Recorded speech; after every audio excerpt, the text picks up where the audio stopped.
It's go time.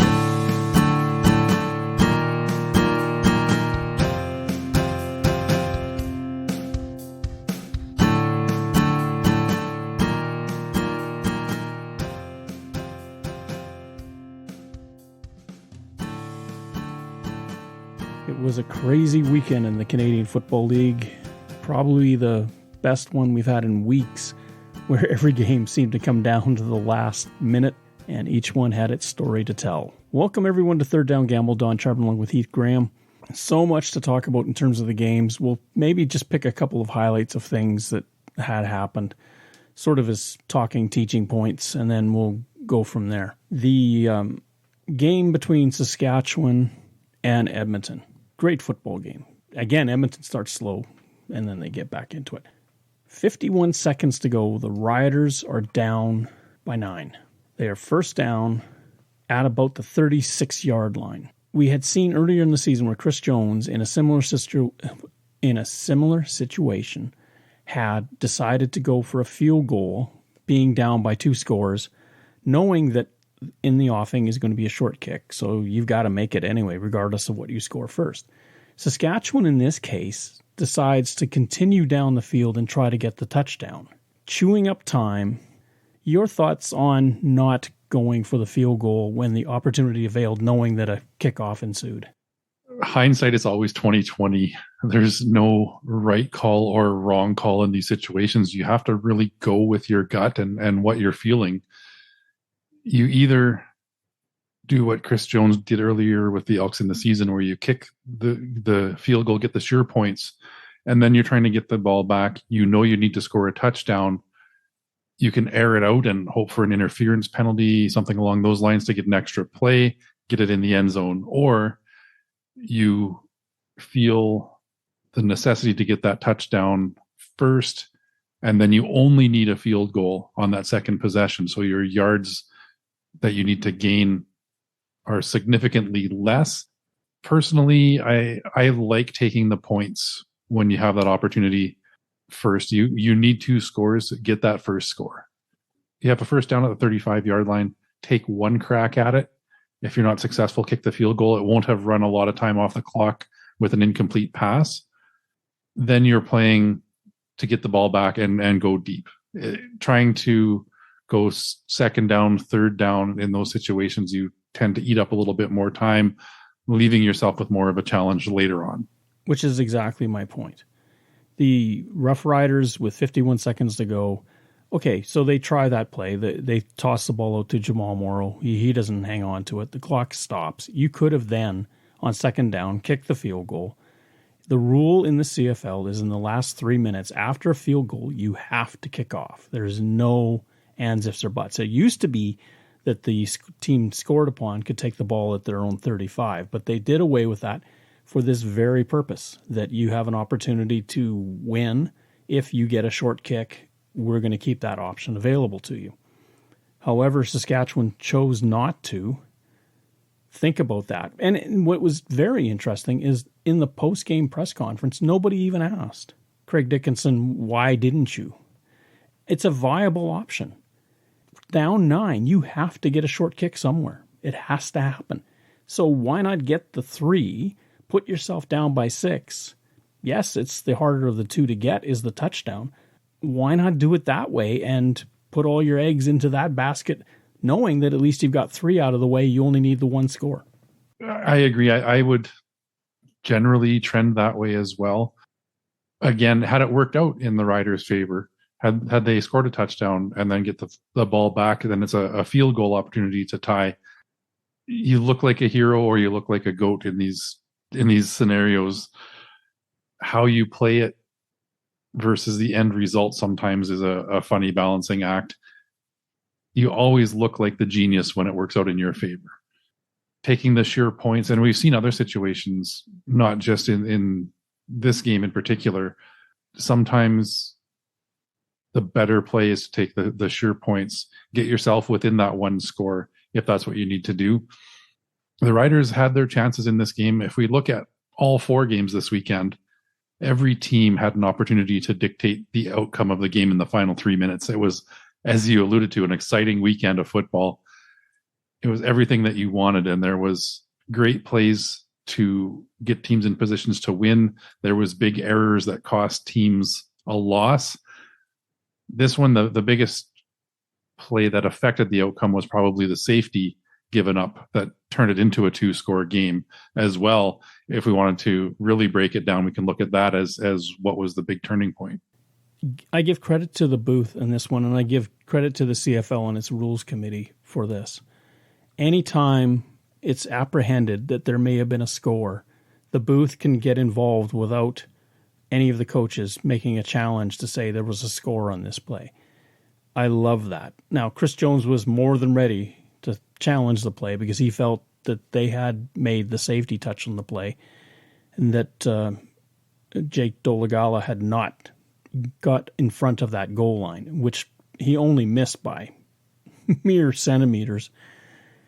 It did change the tenor of the game completely at that moment because the Riders, who were playing for one score, now all of a sudden had to play for two. The problem I have, I guess, is that if you're playing for the win, some coaches will say if you're inside the 25, you go for the touchdown regardless. The Riders weren't there. They were at the 36. Kick the field goal. The wind was negligible. Lowther's very reliable. Brett Lowther could have made that kick, and the Riders are kicking off. And yes, it's a 30% chance at best that you get the onside kick, but you were going to depend upon it anyway. What difference did it make? You may as well get the points and see what you can do with the kick. If you get the kick and you leave yourself time, Edmonton's reeling suddenly, and you never know. I mean, we had CJ Sims muff a kickoff and give up a game in Regina earlier in the season. Edmonton losing on that account. Stepping south of the border, Cleveland running back Nick Chubb had his knee destroyed. This is the same knee that he had blown up in college by a hit by Micah Fitzpatrick of the Pittsburgh Steelers. This goes back to a question that you and I danced around last year. So that'd be 2022. Is it time to end tackles knees and below, especially from the front or the side? I don't mind so much from the back if a guy's trying to run you down and grabs you around the leg. I think that's fine. But it's kind of getting back to that whole rugby notion of hips to shoulders, as it were, because it's just sad to watch an all-star in the NFL play part of a game on a Monday night with the national showcase, and he's gone. We saw that with Aaron Rodgers the week before. That's 2 stars of the league gone. Now, Aaron Rodgers, the hit, I don't think was the main problem. Just the way he twisted and tried to get away from the contact, that's where his Achilles blew out. People pay money to watch the stars play. At what point do we say that's enough? That receivers, running backs, even defensive linemen, you can't chop block. You can't tackle below the knees. It's a great time to bring this up, not only because of the injuries, but given that the Rugby World Cup is currently ongoing. I watched a little bit of Fiji and Australia over the weekend, and it is exciting to watch. And rugby is a very tough sport. But the fact that they have the waist to shoulders tackling really changes how you play. And yes, injuries occur in every sport. So I'm not going to say that rugby is a safer sport necessarily than American football. But the way you have to conduct yourself on the field does help to protect the players. Kudos to ABC and their coverage for not showing 15 different angles of the replay of Chubb's knee getting blown out. I appreciate that. Sometimes in this world, in this era, we seem to play things to death. So I appreciate that they chose not to replay it. Troy Aikman just told us it was as bad as you can imagine, and we all moved on. They did show the replay in Heinz Field. The crowd collectively groaned, so you knew it was a bad scene. I believe the size, strength, and speed of players as it's evolved over time does make this kind of hit more dangerous as well. There will be people that argue we're getting too soft and we're protecting players too much, that it is a physical sport. It's still always going to be a physical sport. We need to protect the stars. We need to look at the long-term future of athletes in general. And how many of the guys that played professional football, professional hockey in the 50s, 60s, and 70s could hardly walk by the time they reached a normal person's retirement age because of the wear and tear on their bodies. We've seen studies on CTE and concussions and the after effects and what can happen as well. We're not taking physicality out of sport. We just need to be smarter about how we do it. And it's for the long-term benefit of seeing these stars continue to perform year after year. So we're not seeing running backs aging out by 31, 32 years old, that they can play into their mid to late 30s at a high level. We're protecting quarterbacks so that we can see guys go into lengthy careers. You look at Damon Allen, played into his 40s in the CFL. You look at John Elway, Tom Brady, Aaron Rodgers, Brett Favre. The list goes on of players that performed at a very high level into their late 30s and early 40s. But there's a longer list of guys that careers were cut short because of bad form, unfortunate injuries, and unable to recover and make a full comeback. Trey Roberson of the Calgary Stampeders hit William Stanback of the Montreal Alouettes below the knee, broke his leg. It's happened time and time and time again. I'm not saying that these are dirty players or dirty hits. They're allowed. Problem I have is, why are they allowed in the first place? Leagues complain that they want more scoring. Well, if you make it harder to tackle, in other words, you've got to be hips to shoulders, guess what? You're going to get more scoring because guys are going to miss tackles. The game is rough enough without this. Nobody walks onto a football field and thinks they're going to walk off without a bruise. It's sad to say this, but most games you will see somebody leave the field and not return. That, to me, is about attrition, not about the game. And that's where I think our values need to be readjusted or corrected in terms of how we interpret what we see. These are human beings. They have families, parents. Their community cares for them. Why do they have to be carted off? I'd rather see a play like Chubb where he doesn't get that impact and he still is playing this week, because then that creates excitement for the Cleveland Browns. It creates excitement for that division as to who's going to win first, all that sort of stuff. Now you kind of peg Cleveland down because their key weapon is gone. If we want to look at other sports as well, the NHL has done a lot of work recently to eliminate headshots. Now, it's a game that still allows fighting. That's a whole other debate that I will not get into today, but just about the in-play impact of body checks and leading to the head, similar to what the professional football leagues have come up with as far as leading with the crown of your helmet, that sort of thing. It used to be good, hard hockey if a guy was coming across the middle and you absolutely blew him up. Now you can still check him, you can still knock him off the puck, but you're not trying to take his head off or you will be penalized for it. I look at quarterbacks in the CFL. Somebody like Matt Dunnigan is a prime example, who played a very tough style of football, took a lot of shots. It's amazing he had the length of career he did, given the number of concussions he had. A very, very tough player. But I imagine what he could have done even beyond his current stats had there been some of these protections in place of the roughing the passer calls that we see now, because there was a lot of hits that he took after he released the ball back in the day that was a good hard hit within the confines of the rule book that are now illegal and are 15-yard penalties or more. Speaking of quarterbacks, we have some veteran quarterbacks that are on the sixth game and beyond that may be coming back. Let's just do a quick rundown. Bo Levi Mitchell, will he be back with the Hamilton Tiger Cats? Jeremiah Mazzoli with Ottawa. But Trevor Harris, there's some noise that he may be back before season's end. My question to you is, if you're Taylor Powell in Hamilton or Jake Dolagala, Mason Fine in Saskatchewan, what are you thinking? Haven't you done enough to maintain the job? And until you really falter, shouldn't you be left in the position?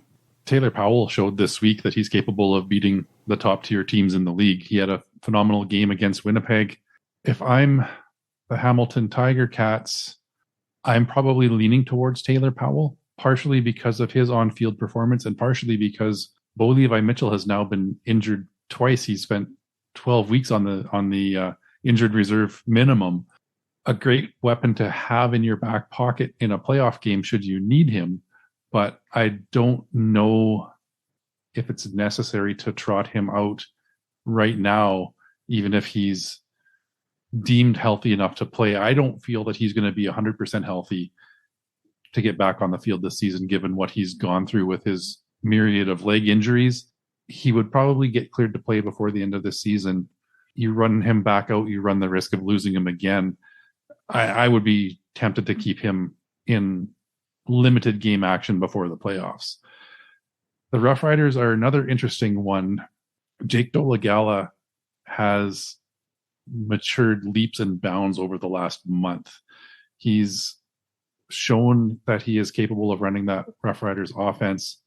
Mason Fine had a couple of flashes in his brief time as the starting quarterback.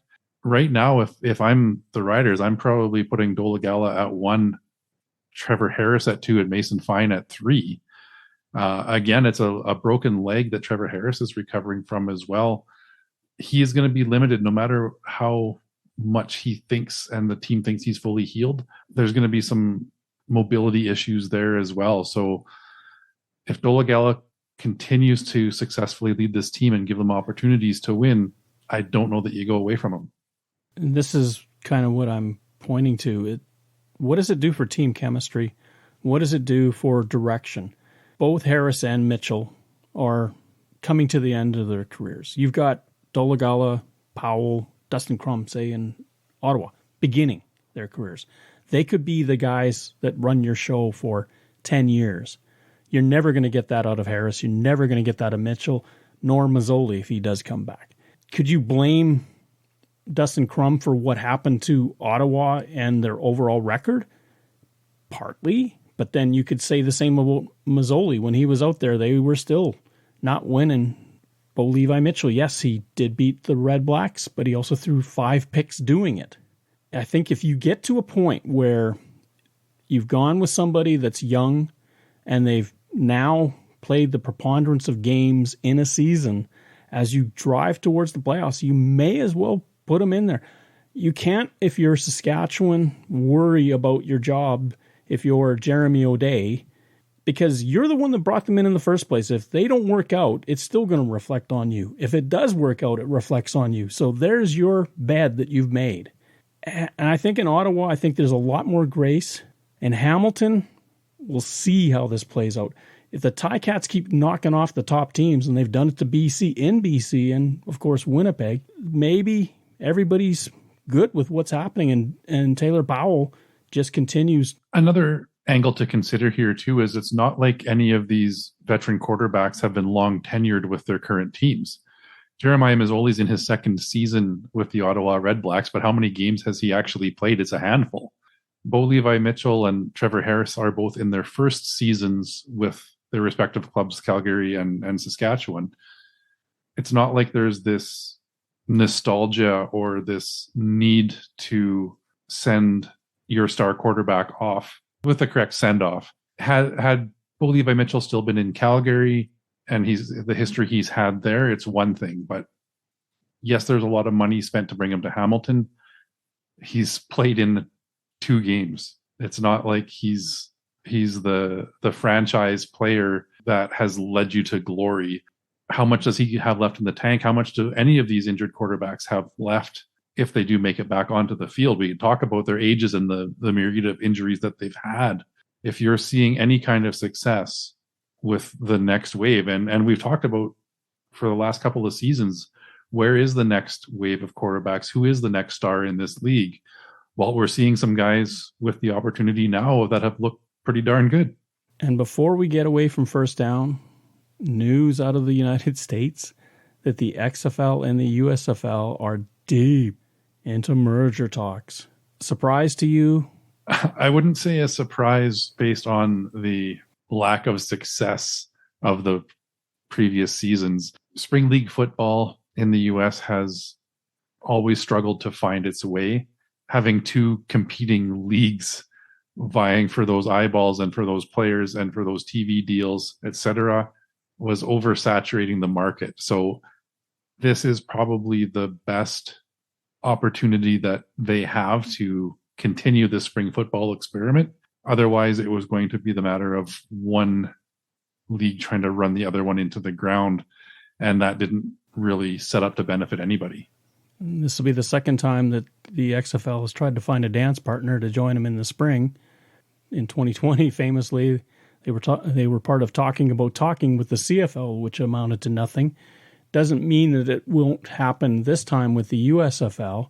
Biggest stumbling blocks, since the rules are pretty close to the same between the two, it's, of course, what do you do, hub versus each team in its own site?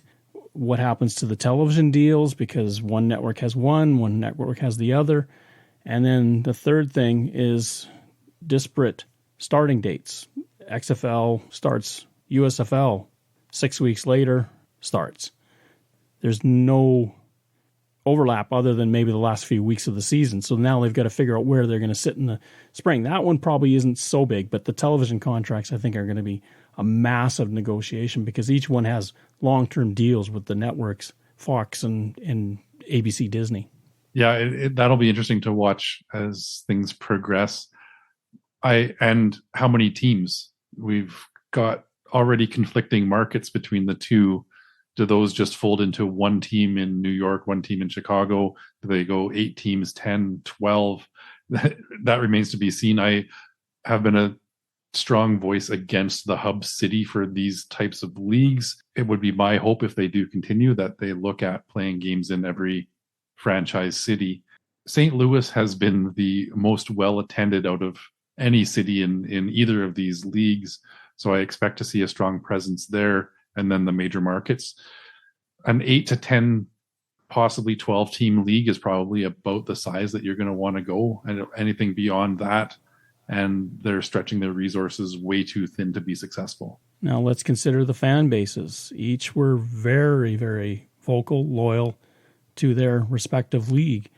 We know from firsthand experience how distressing it can be when another league, a startup league, comes and talks to the one that you've known all your life. How does the XFL fan base think about joining up with the USFL and vice versa?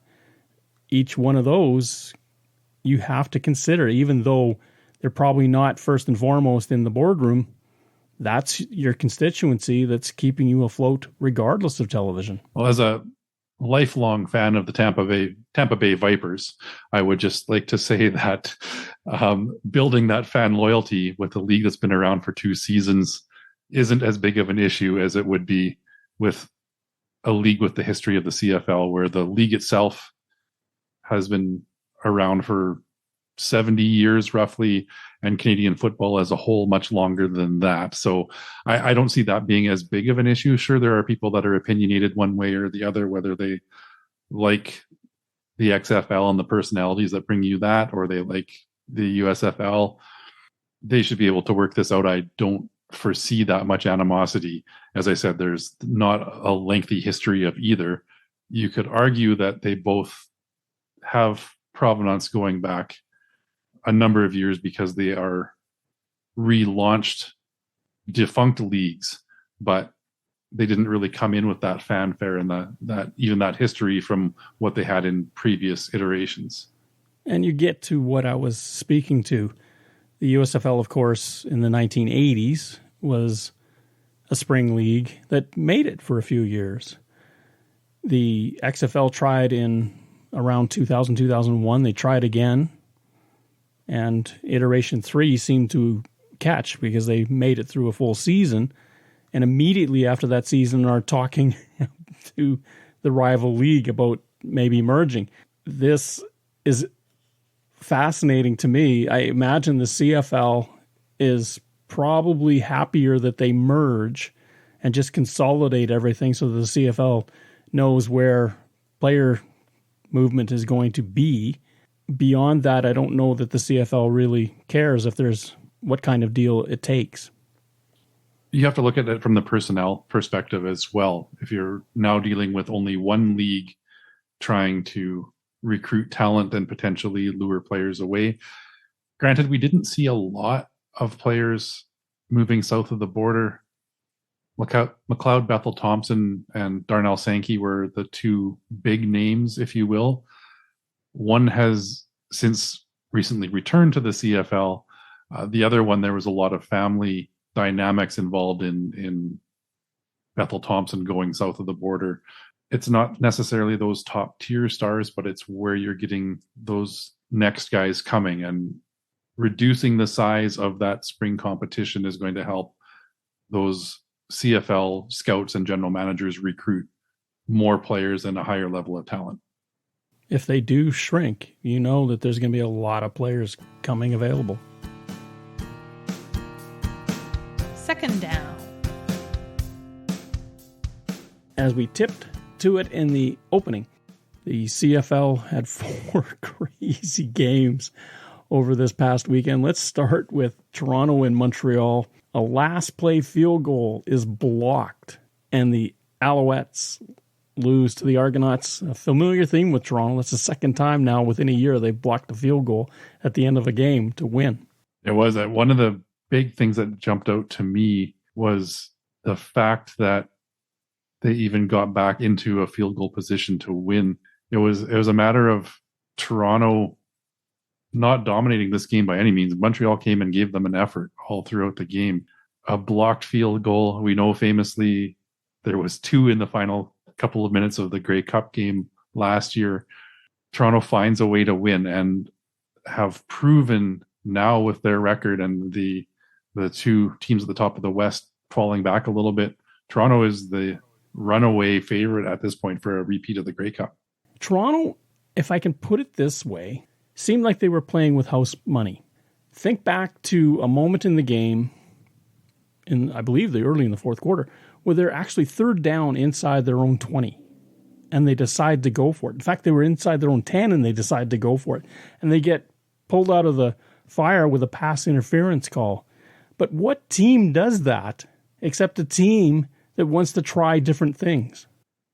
They did get a second life because of the penalty. Cody Fajardo and that Montreal offense just don't seem to quite get everything together when they need to. They were lucky to keep themselves in that game. It looked at one point like all they were going to need was a single to win the game. An ill-timed interception when really they needed to get into somewhere within field goal range. And whether you make the field goal or not, kick it through the end zone with no time left. That was the way this game was trending in my mind. Fajardo throws it away. Toronto takes the lead. An amazing opportunity for Montreal to even get back into field goal range again, but really poorly managed, I thought, by the offensive play calling, and they kind of shot themselves in the foot. I couldn't understand on that play where Fajardo gets intercepted why they were throwing it so deep in the first place.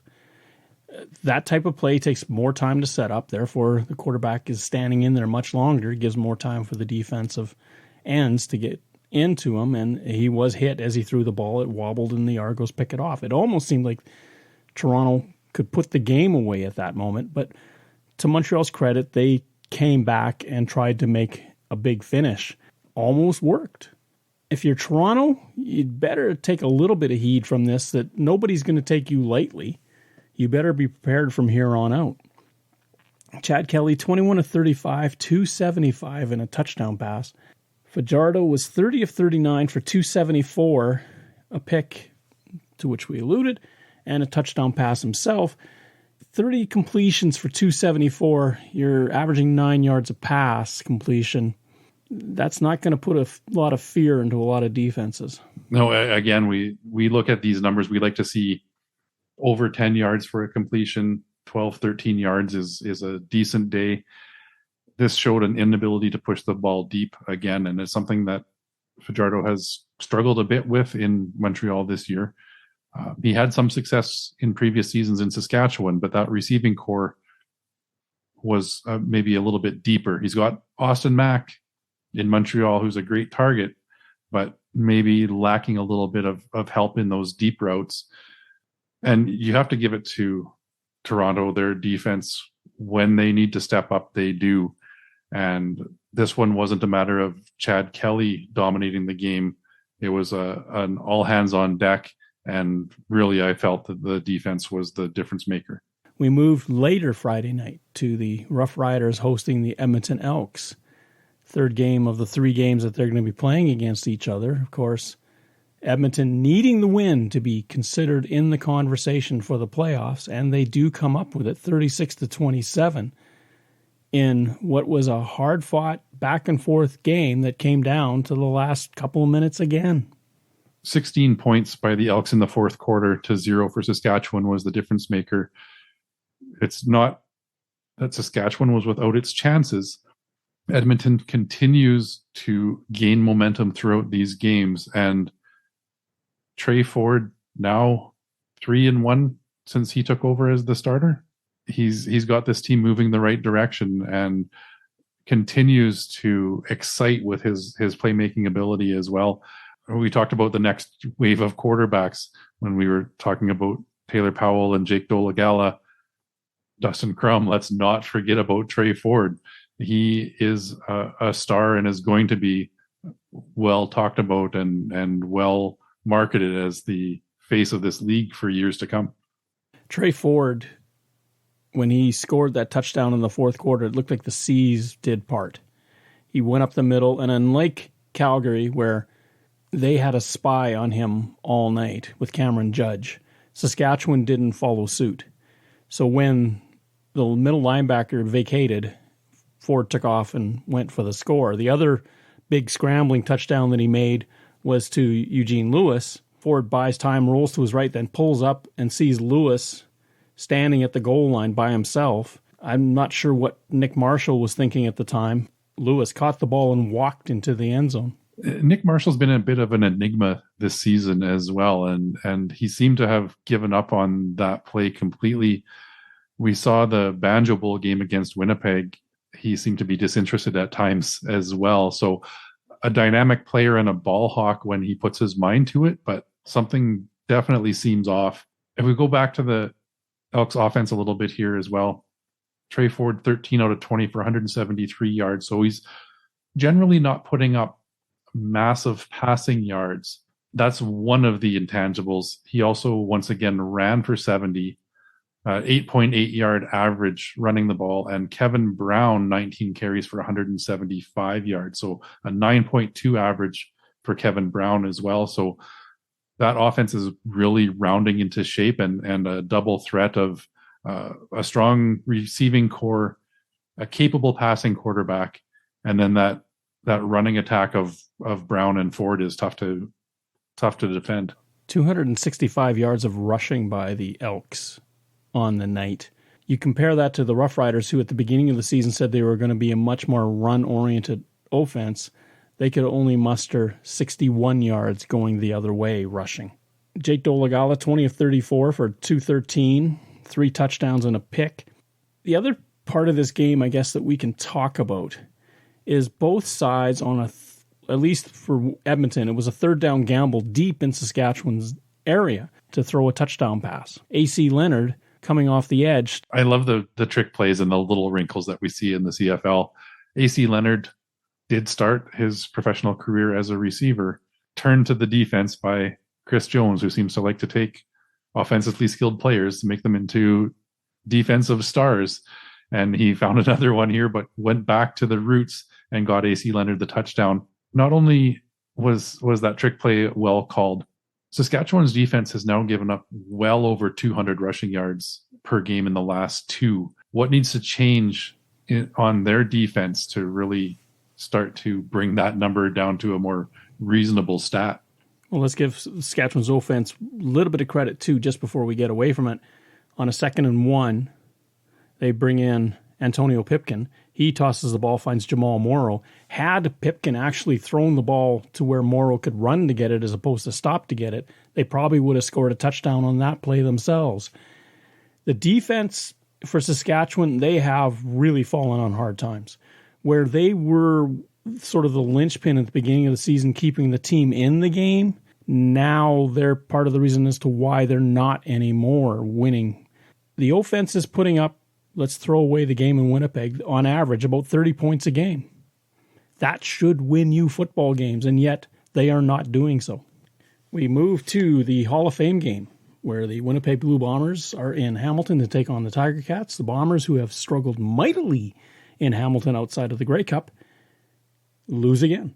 29-23 on a beautiful day in Hamilton for football. Big crowd on hand, and the Tiger Cats continue their domination of the Blue Bombers in Hamilton during regular season. 2018 was the last time Winnipeg won in Hamilton, and who was the quarterback for the Hamilton Tiger Cats that day? Zach Collaros. Taylor Powell had a fantastic game, protected the ball well, and I thought Winnipeg's defense really gave up some big chunks of yardage in this one. A rarity, we saw a missed convert by Sergio Castillo run all the way back. It's a lot of work for 2 points, and we don't see it often. It does happen from time to time in the CFL. I read an interesting discussion this week about whether a missed convert return should be worth more. Somebody was speculating that it should be worth a touchdown. They got shot down pretty much immediately because you look at the potential score on that play. The offense, so in this case, Winnipeg, going for the convert, the maximum that they could score on the play is 2 points. Therefore, the maximum that Hamilton could get by returning the ball all the way back is 2 points. On a missed field goal, that's still an offensive play. If they have a fake, that play is still worth 6 points if they punch it in for a touchdown. Likewise, if the field goal is missed or blocked, returned the other way, it's 6 points. So you need to look at the maximum allowable points on a play, which is why this 100-plus yard run and all that work and effort was only worth 2 points. It was a big difference in the game, though. You take those 2 points off the board for Hamilton, you add that 1 point back on for Winnipeg. Suddenly it's a 3-point game as opposed to a 5 or 6 point, and the outcome could have changed very rapidly. Zach Collaros made some mistakes trying to force the issue to get them back into the game as well through some untimely interceptions that really turned the momentum towards the Ticats. It seems with Collaros, he's either really on or really off. And again, this was another multi-turnover game that he put up. It was something that had happened to him a few times in Hamilton, which kind of created his ouster. Not that I'm suggesting he's going through this same process again, but it does give you pause for concern if you're the Blue Bombers. What is happening? Why suddenly in the last 6 weeks is Zach Collaros throwing so many interceptions? 3 against the Tiger Cats in this game. He was 21-35 for 344. Again, monster numbers, but 3 picks really hurt them. Taylor Powell on the flip side, 20 of 26 for 236. And again, there's that 10 spot that I keep talking. Times their completions by 10. If that yardage is more than 200 in his case, which is 236, it means you're moving the ball down the field. 1 interception, 1 touchdown. Hamilton in that fourth quarter, though, kept Winnipeg at bay. Winnipeg had a couple of opportunities to try to do something about it, and the Tiger Cats either got a turnover or just stood tall and said, this isn't happening. The CFL season is long, and there's a lot of momentum shifts throughout the season. You look at both the Tiger Cats and the Edmonton Elks and where they were a month and a half ago versus where they are today, and they have started to trend in the right direction. You've got teams kind of middle of the pack of the Montreal Alouettes have had chances and then let them slip away. Saskatchewan's had chances and let them slip away. And you're seeing, and we'll get to in a minute here, the BC Lions were given a scare this week as well. Winnipeg has shown to be beatable. They've lost to Hamilton. They've lost to Ottawa. They've lost to Saskatchewan. There's some teams in there that were a bit of a surprise win, but showing once again that any team is beatable any week. Any team that's worth its merit to be on the field will always improve from a sluggish start if they are serious about winning. You're seeing that with most of these teams that struggled off the top. The outrider, the Ottawa Redblacks. Let's get to them. The late game, Ottawa in BC. The Redblacks with a 19-point lead going, looked like, to victory with it. And a fourth quarter, and this is why I've always argued that Vernon Adams Jr. is one of the greatest quarterbacks ever. How many times has he been a part of a massive comeback in a game that you think they didn't have a chance? And here it is, the BC Lions win 41-37. And unlike Zach Collaros, Vernon Adams overcame 3 interceptions in this one to lead his team back to victory.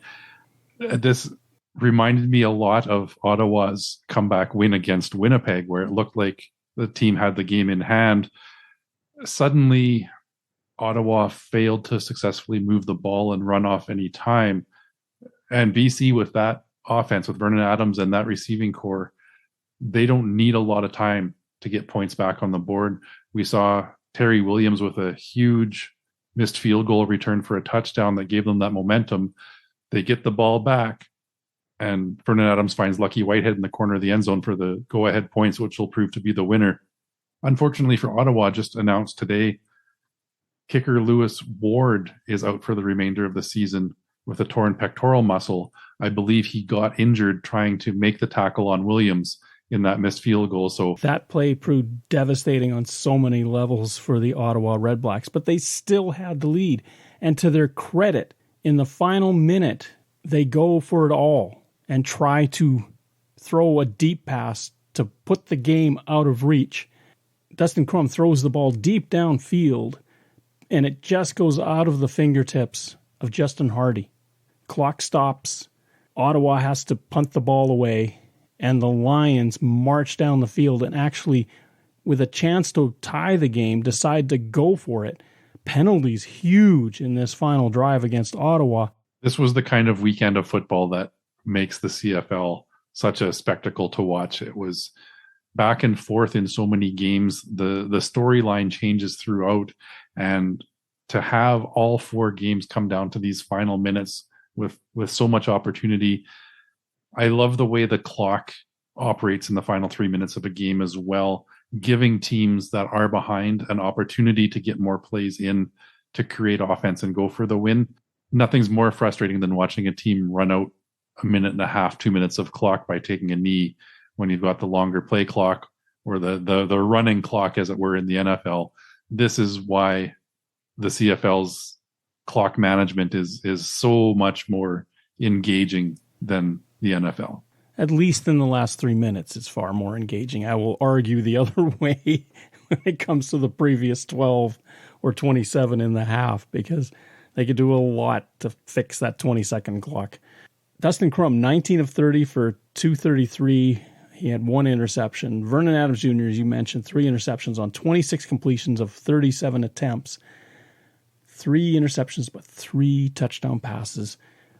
I'm just so impressed. I think if there's any quarterback that I want to be on the field with when the pressure's on and we're behind and we need something, it's Vernon Adams Jr. He did it against Winnipeg and Montreal. He did it against Calgary in Calgary twice, once with the Alouettes, once with the Lions. This guy, he doesn't fear a deficit. He just goes for it and is going to work any way he can to figure out how to get his team on top. Ottawa, my goodness, what is their headspace right now? It's got to be frustrating and unfortunate, because I like Bob Dice and I like the opportunity he's been given.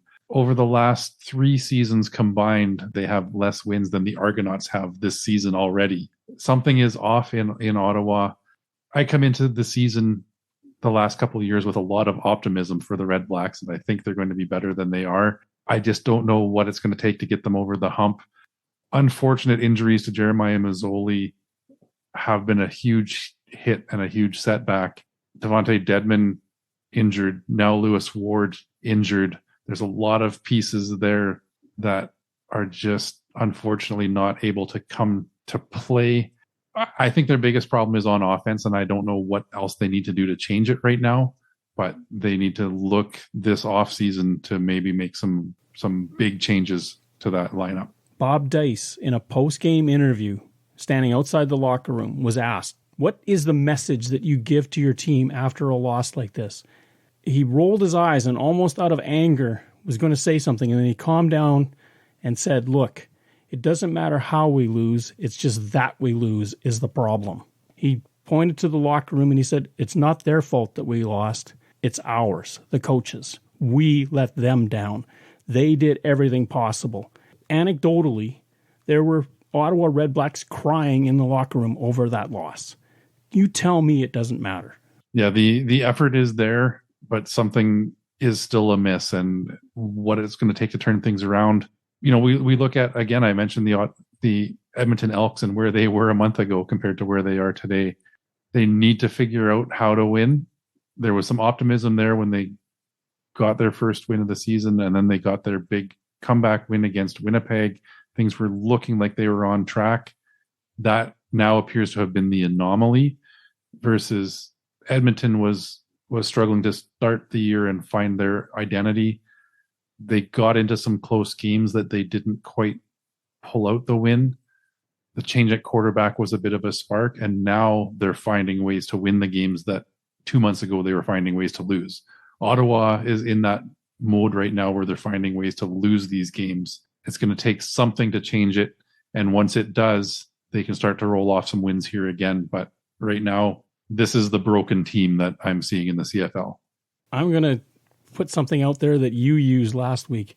You talked about the Winnipeg Blue Bombers and going 4-14, and they were saying at that time they were the best 4-4 team they've ever seen.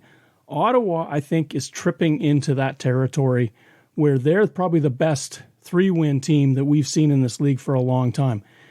People had to have patience with Ryan Walters and Mike O'Shea. I think they have to do the same thing with Sean Burke and Bob Dice.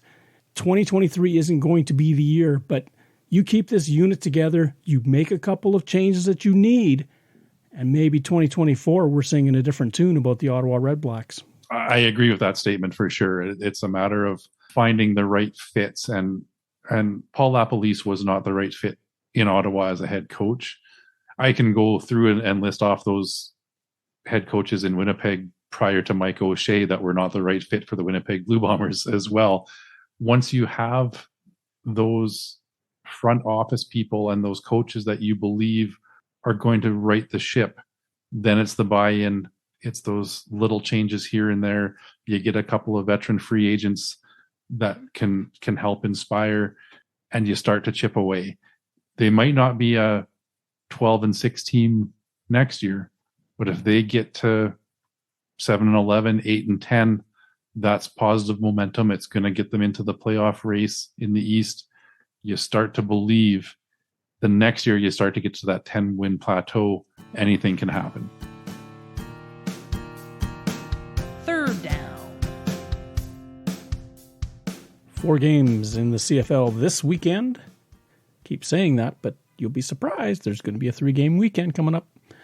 First off, we've got the Saskatchewan Roughriders in Ottawa to take on the Red Blacks. The Roughriders are 2.5-point favorites heading into Ottawa. 2 things, I guess. Is the Rider defense going to come around? And can Ottawa bounce back from what happened in British Columbia? Red Blacks gave the Lions everything they could for 58 minutes plus in this game and let it slip away at the end. This one is the test, I feel, for the Red Blacks, is how much do they take away from that game, knowing that they gave one of the best teams in the league that much of a fight.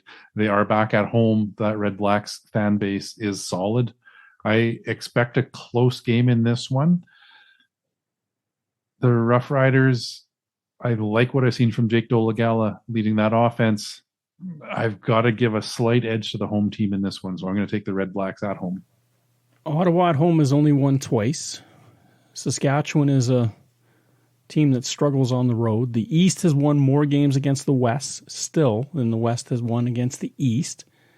Ottawa, this is their last faint hope clause that they're playing out right now. If they want to have any prayer of making the playoffs, they have to rattle off 5 straight.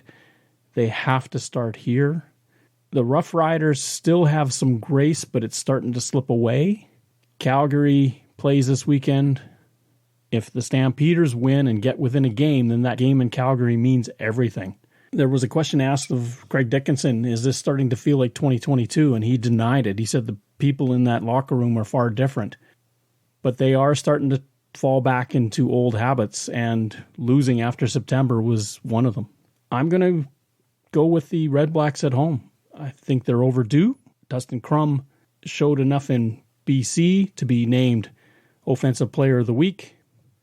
He's turned a corner. Maybe the offense will turn a corner with Kahari Jones' play calling as well.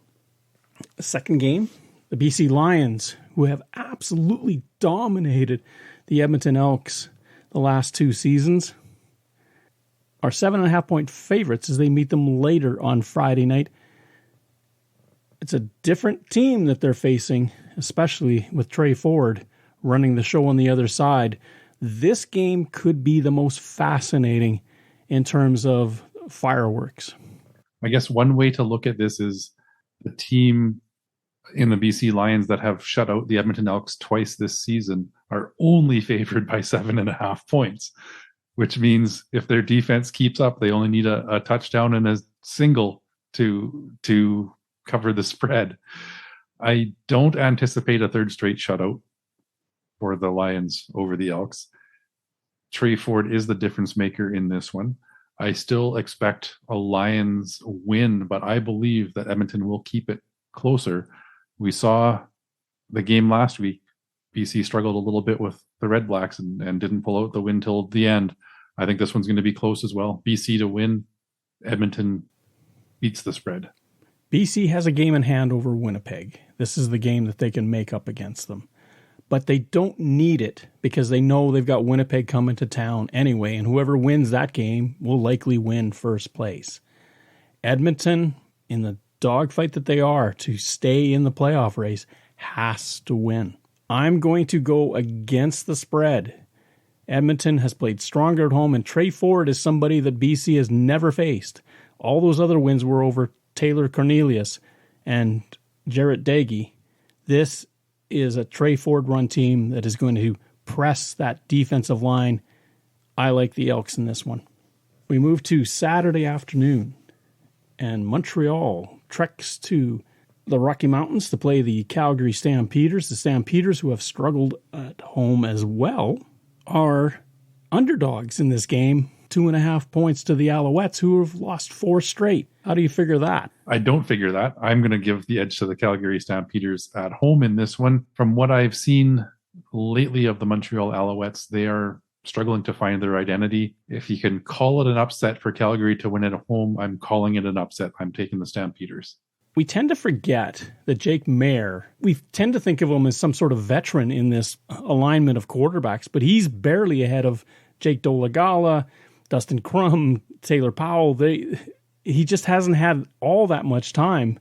I don't think he's been the problem in Calgary. I think Pat Delmonico has been the problem in Calgary. He's a very conservative approach to the game. When the Stampeders have opened up the playbook, looked for receivers deep, that's when they press teams and we get these wild shootouts. They, like Ottawa, are a fascinating watch. Rarely does a game not come to the last 3 minutes. The trouble is the Stampeders are 2-4 when they're there. Who do you like? I'm taking the Stampeders at home. I think Montreal coming across. Right now the Alouettes are reeling. And even though they gave Toronto everything they could handle, Calgary's a different animal because those Stampeders, again, themselves are in a playoff race. There's going to be a lot of energy in Calgary. Stampeders to upset. The final game, the Hamilton Tiger Cats are in Toronto, take on the Argonauts. The Argonauts 9.5-point favorites over Hamilton in this one. I don't mind that Toronto's favored. I don't think the spread is going to hold. I'm with you on that one. 9.5 is a big spread, especially considering what we have seen from the Tiger Cats of late. Toronto's getting into that position here now where they've got a home playoff date wrapped up. They've got the Argonauts have the home playoff date wrapped up. They've clinched first place in the East, so we know they're going to be hosting the Eastern Final. Not that they don't want to win and not that they don't want to beat those rivals down the road, Hamilton Tiger Cats, but you have to start looking at load management of who plays how many snaps. Chad Kelly is one of the 2 quarterbacks in the league that has started every game for their team this year, him and Jake Mayer being the 2. We know he got a little bit banged up earlier on in the season as well. So I believe that Coach Dinwiddie and that crew are going to start looking at the risk reward factor. I like Toronto at home. They've played very well at BMO Field, but I don't think that they cover this spread. So Toronto to win, Hamilton to beat the spread. It's got to be a tough situation. Toronto are in rarefied air in terms of their overall record. I may be wrong in stating this, but I don't believe they've ever been 11-1 before to start a season. Doug Flutie aside, I don't think he even got that far.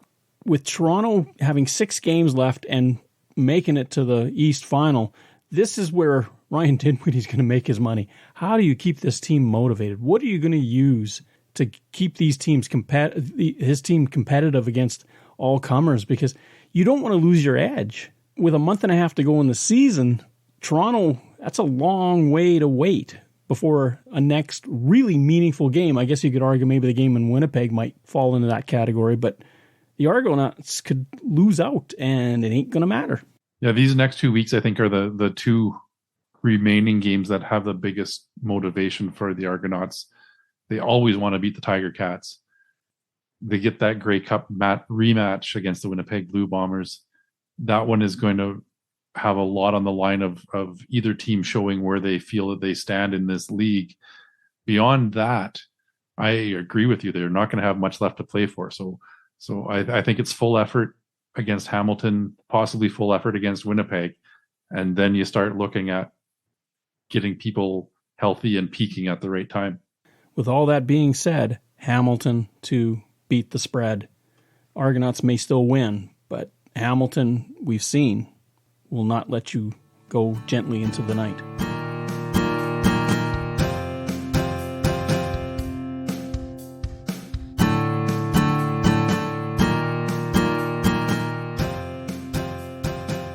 Thank you for listening to our show.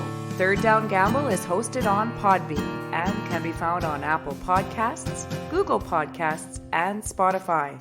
Follow us on Twitter at Third Down Gamble. Join us again at the Third Down Gamble podcast. Audio worth watching.